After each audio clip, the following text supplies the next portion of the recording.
Israel के पास ब्रह्मास्त्र थाड। जी हां, कैसे आप समझिए, इजराइल के पास कैसे ये ब्रह्मास्त्र पहुंचा है। थाड का मतलब है terminal high altitude area defence. दुनिया का सबसे एडवांस मिसाइल डिफेंस सिस्टम माना जाता है। बैलिस्टिक मिसाइलों को तेजी से मार गिराने में सक्षम है ये थाड। खासियत क्या है? हिट टू किल तकनीक पर काम करता है। उड़ान की शुरुआत में ही टारगेट को मार गिराता है। हथियार को रोकता नहीं है, खत्म करता है। ताकत बेहद मजबूत रडार सिस्टम है। टारगेट को पलक झपकते ही खत्म कर देता है। 200 किलोमीटर की दूरी तक मार करने की ताकत ये थाड सिस्टम रखता है, जो आप देख रहे हैं। 150 किलोमीटर की ऊंचाई तक मारने में सक्षम है। और एक बार में जो मिसाइलें निकल रही हैं, 8 एंटी मिसाइलें ये दागी जा सकती हैं। जो आप यहां नीचे साइलों से मिसाइलें निकलते देख रहे हैं, इस वक्त थाड जो डिफेंस सिस्टम देख रहे हैं, कितने देशों के पास है? अमेरिका के पास है, रूस के पास है, फ्रांस के पास है, ब्रिटेन के पास है, इटली के पास है। यानी दुनिया की सबसे बड़ी ताकतों के पास ये है। और अमेरिका ने अब इजराइल को ये दिया है। जनरल अस्थाना, थाड के बारे में और क्या बताएंगे आप हमारे दर्शकों को, कितना अहम है ये? देखिए, अभी इजराइल के सामने सबसे बड़ी समस्या है कि अगर बहुत ज्यादा तादाद में मिसाइलें और ड्रोन एक साथ फायर किए जाते हैं तो जो इनकी कैपेसिटी थी आयरन डोम और बाकी जो 2 सिस्टम्स हैं, 3 सिस्टम मिला के अलग अलग लेयर पे उनको रोकते थे। तो अगर ज्यादा तादाद में आते हैं तो उनको मुश्किल हो रही थी। और ईरान के पिछले हमले में यह साफ जाहिर हुआ कि 2 एयरबेस और जो मोसाद का हेडक्वार्टर था उसके आसपास नुकसान हुआ है। हालांकि इजरायली मीडिया ने उसको बहुत ज़्यादा उस खबर को आगे जाने नहीं दिया, लेकिन नुकसान तो हुआ। तो इस चीज़ को मद्देनजर रखते हुए अमेरिका एक वचनबद्ध है उनको बचाने के लिए। तो ये एक डिफेंसिव सिस्टम उन्होंने उनको दिया है ताकि और ज़्यादा बैलिस्टिक मिसाइल से रोकने में उनको मदद मिल सके। लेकिन मैं दर्शकों को ये बता दूं कि थाड सिस्टम जो है ये हाइपरसोनिक मिसाइल को नहीं रोक पाएगा। हाइपरसोनिक मिसाइल्स भी कुछ हैं ईरान के पास। तो 100% कोई भी एयर डिफेंस सिस्टम अगर माना जाए तो 100% फुल प्रूफ कभी भी नहीं हो सकता, लेकिन काफी हद तक ये दुश्मन की मार से इजराइल को बचा। ठीक है, देखिए अब इजराइल से हमारे साथ मनीष भी जुड़ चुके हैं, उनके पास भी जाएंगे। लेकिन एक बड़ी खबर बता दूं, लेबनान वॉर पर अमेरिका और इजराइल में टेंशन। ये खबर आ रही है, नसरल्ला की हत्या से नाराज है अमेरिका। अमेरिका 21 दिन का युद्ध विराम चाहता था। नसरल्ला की हत्या के बाद बातचीत रुक गई। यानी अमेरिका और इजराइल में रह के टेंशन हो रही है। और कुछ तो ये भी बता रहे हैं कि इजराइल बहुत कुछ ऐसा है जो अमेरिका को नहीं बता रहा। बस नीड टू नो बेसिस पर अमेरिका को बेसिक जानकारियां दी जा रही हैं। और इसी से अमेरिका अब नसरल्ला की हत्या के बाद नाराज है। तो अमेरिका वर्सेस इजराइल, बड़ा खुलासा कैसे, आप देखिए। बड़ी खबर क्या है, लेबनान जंग पर अमेरिका और इजराइल के बीच विवाद। नसरल्ला की हत्या से नाराज है अमेरिका। अब कहां से खबर आ रही है? रॉयटर्स की ये खबर आ रही है। दावा क्या है? फ्रांस और ब्रिटेन के दबाव के बाद युद्ध विराम चाहता था अमेरिका। अपने नागरिकों को निकालने के लिए सीज फायर की कोशिश थी। नसरल्ला की हत्या से सीज फायर की बातचीत पटरी से उतर गई। ये न्यूज एजेंसी रॉयटर्स जानकारी दे रही है। सवाल क्या है? सवाल यह कि क्या नसरल्ला की हत्या के बाद अमेरिका ने इजराइल को अकेला छोड़ा? खास बात, हिजबुल्लाह अमेरिका और इजराइल दोनों का दुश्मन है। सीधे मनीष के पास चलते हैं। मनीष, थोड़ा बहुत मनमुटाव या किसी चीज पर सहमति ना बनना अलग बात है, लेकिन एकदम से एक दूसरे के खिलाफ हो जाना वो अलग बात है। वस्तु स्थिति क्या है अमेरिका और इजराइल के बीच इस समय, ये बताइए।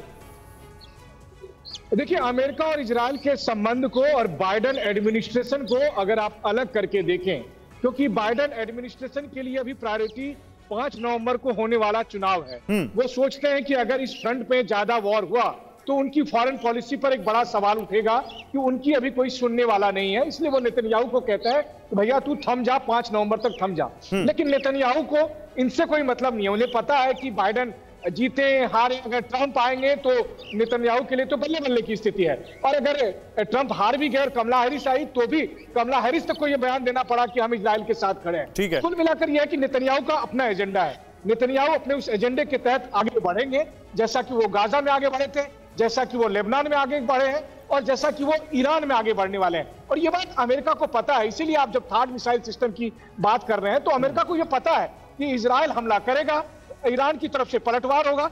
उस समय जब ईरान अपने बैलिस्टिक मिसाइल का इस्तेमाल करेगा, तब इजराइल को डिफेंस के लिए anti ballistic air defence system की और ज्यादा जरूरत होगी। इसीलिए थाड मंगाए जा रहे हैं। जी ठीक है, बहुत बड़ी बात आप कह रहे हैं मनीष। आप रहिए मेरे साथ। देखिए एक और बड़ी खबर है, लेबनान से इजराइल पर ताबड़तोड़ प्रहार किए जा रहे हैं। तो लेबनान से भी प्रहार जारी हैं। हिजबुल्लाह ने एकरे शहर पर मिसाइलें दागी हैं। मिसाइल हमले में इमारत की छत तबाह हो गई, कई लोगों के घायल होने की खबर है। देखिए कई लोगों के घायल होने की खबर है हिजबुल्लाह के इस हमले में। ये इजराइल के एकरे शहर की तस्वीरें हैं जहां हिजबुल्लाह ने रॉकेट और मिसाइल अटैक किए।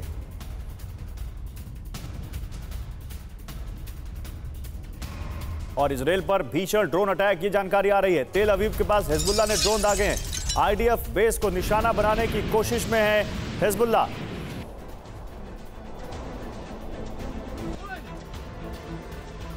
तेल अवीव के पास ये ड्रोन दागे गए हैं।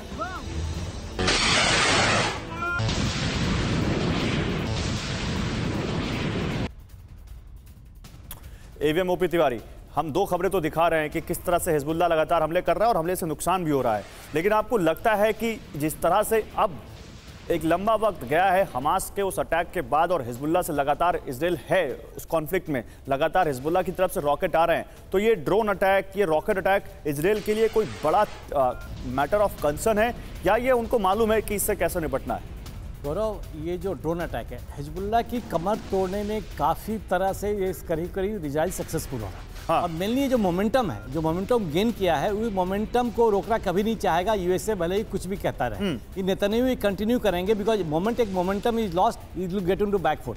हाउएवर हिजबुल्लाह भी अपनी कोशिश कर रहा है, जो भी उसके पास बचे हुए हैं ड्रोन, ये बहुत बड़ी चीज़ नहीं होती है। ड्रोन छोटी जगह पर होगा, बचा होगा, वहाँ से फायर करते रहो, ये काफ़ी न्यूसेंस क्रिएट करता है, इसलिए ड्रोन फायर करता रहेगा और अपने को मोटिवेट करने के लिए कि हिजबुल्लाह में अभी भी हमारे दम है। लेकिन इजराइल जो है इस मोमेंटम को कंटिन्यू करना है और जो कर रहा है इसको खत्म, जहां तक इसका सदर्न पार्ट ऑफ लेबनान है जिसको बफर जोन बनाने के लिए पूरी कोशिश कर रहा है, जब तक इसका एम नहीं होगा ये चलता रहेगा। ये बहुत अत्यंत आवश्यक है, नेतन्याहू को बहुत आवश्यक है, इसलिए को बैकफुट में लेके आना है। और थर्ड की बात भी कर रहा हूं because see over a period of time इतने मिसाइल्स और इतने ईरान से आ गए हैं कि इसका भी एयर डिफेंस थोड़े लेवल तक डिप्लीट हो चुका है और सपोर्ट चाहिए। जैसा मनीष जी बता रहे थे कि भाई इनको जो बैलिस्टिक मिसाइल्स वहाँ से आएंगी उसको काउंटर करने के लिए चाहिए। इजराइल एक छोटा सा देश है, इजराइल के जो इंपॉर्टेंट बेसेज हैं, स्ट्रेटेजिक जो इंस्टॉलेशन है उसको बचाना अत्यंत आवश्यक है।